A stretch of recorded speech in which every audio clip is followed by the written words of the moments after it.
Assalamualaikum dan salam sejahtera. Bertemu kembali dalam edisi MG 10 September 2020. Berita utama. Perkembangan pilihan raya negeri Don Sabah. Barisan Nasional sebentar tadi mengumumkan calon-calon yang akan dipertandingkan bagi PRN Don Sabah, di mana 95% nama yang diumumkan merupakan wajah baru. Apabila ditanya mengapa Bersatu tidak membuat pengumuman bersama, Pengerusi Badan Penghubungan UMNO Sabah, Dato' Seri Bong Mokhtar Radin berkata, Bersatu lebih selesa untuk membuat pengumuman itu di HQ.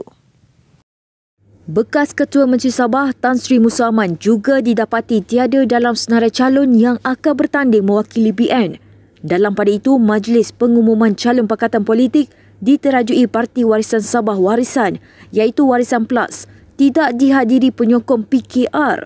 Ini menguatkan lagi andaian bahawa parti tersebut mahu bertanding secara berasingan.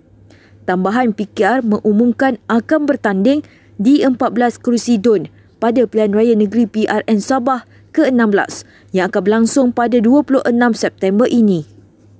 Hari ini UMNO Barisan Nasional akan mengemukakan senarai calon-calon UMNO Barisan Nasional sahaja.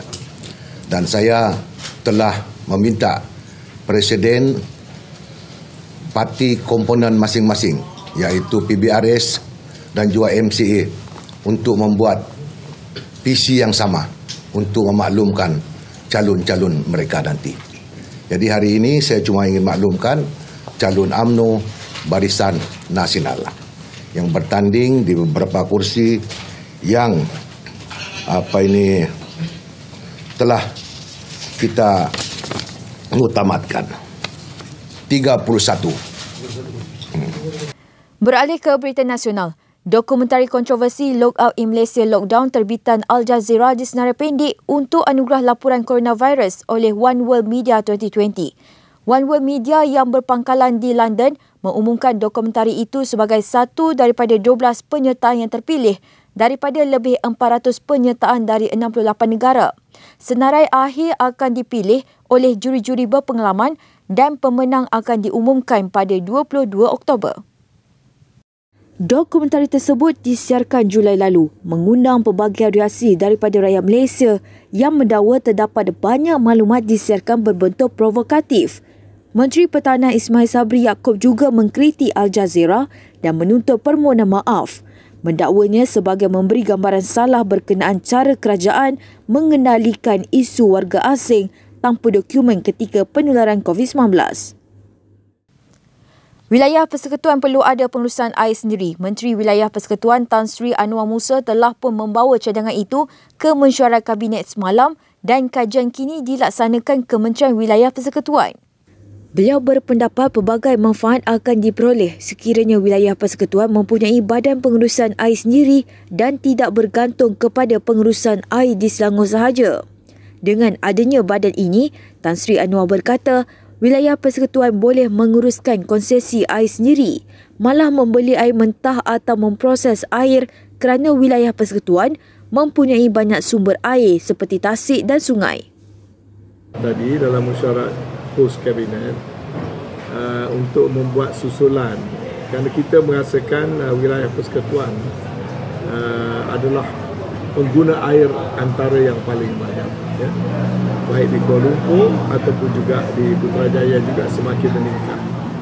Dan saya tidak fikir kita seharus selama-lamanya bergantung kepada perbadanan air di negeri Selangor, kerana kita merasakan untuk tempoh jangka panjang pengurusan air mesti dipertingkatkan. Di luar-luar negara, dia ada perbadanan menguruskan air, perbadanan menguruskan sungai, tasik dan sebagainya. Bukan wilayah tak ada air. Sebenarnya di wilayah di tasik, di Putrajaya ni ada banyak air kan, ada banyak tasik. Di Kuala Lumpur ada banyak tasik. Baik, kita ke perkembangan politik PRN Sabah. DAP memutuskan akan menggunakan logo Parti Warisan Sabah Warisan pada pilihan raya negeri PRN hujung bulan ini. Setiausaha Agung DAP Lim Guat Em berkata, keputusan itu dibuat seiring permintaan oleh jawatan kuasa DAP Sabah, ahli dan penyokong mereka di sana. Jelasnya dalam satu kenyataan, semua calon DAP Sabah akan bertanding di dalam PRN di bawah panji warisan dan pertaruhan pada politik adalah terlalu tinggi dan pihaknya tidak boleh kalah dalam PRN Sabah. Tambah Lee Guak Eng lagi, hanya Pakatan yang Bersatu dapat memperoleh kemenangan besar bagi sekutu-kutunya dalam Warisan Plus. Sementara itu, Pakatan Keadilan Rakyat PKR akan bertanding di 14 kerusi Dewan Undangan Negeri DUN pada pilihan raya negeri PRN Sabah. Ketua Penerangannya Simsudin Siddiq berkata, jumlah itu munasabah memandangkan bilangan kerusi DUN juga meningkat dari 60 sebelum ini kepada 73 kerusi untuk PRN kali ini.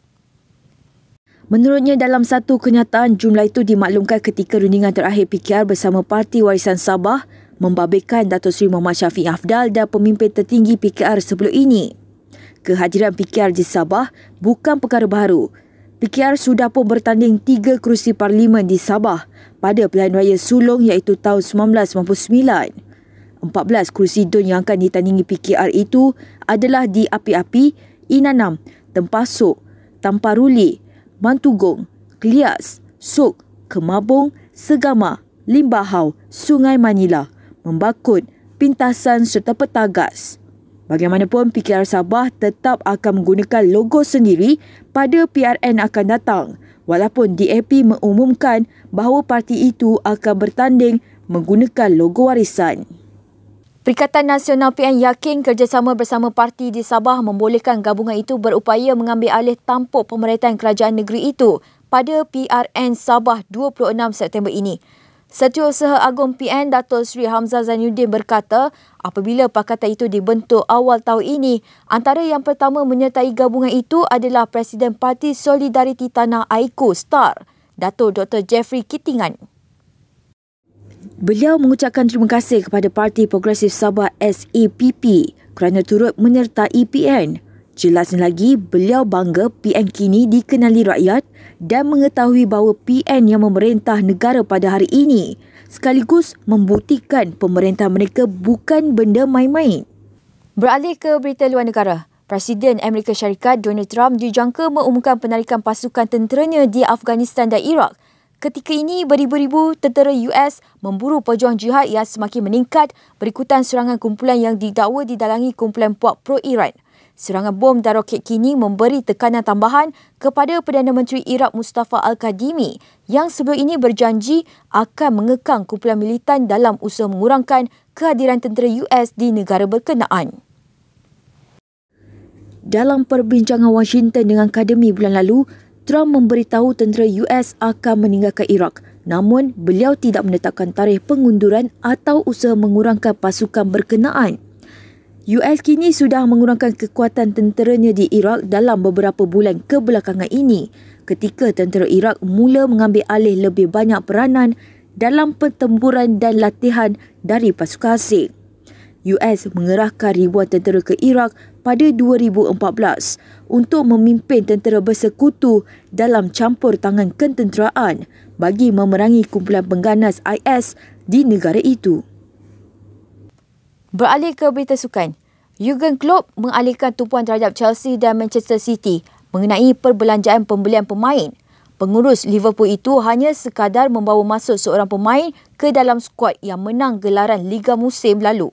Dia merekrut pertahanan kiri Kostas Tsimikas dari Olympiakos dengan yuran perpindahan sebanyak 11.25 juta pound, iaitu bersamaan 60.88 juta ringgit. Jelas klub pihaknya lebih berhati-hati dalam pembelian pemain memandangkan situasi dunia sedang dilanda penularan wabak COVID-19. Bagaimanapun, klub akan cuba mengekalkan kejuaraan Liga Perdana seperti musim lalu dengan imej tersendiri dan mungkin berbeza dari Chelsea.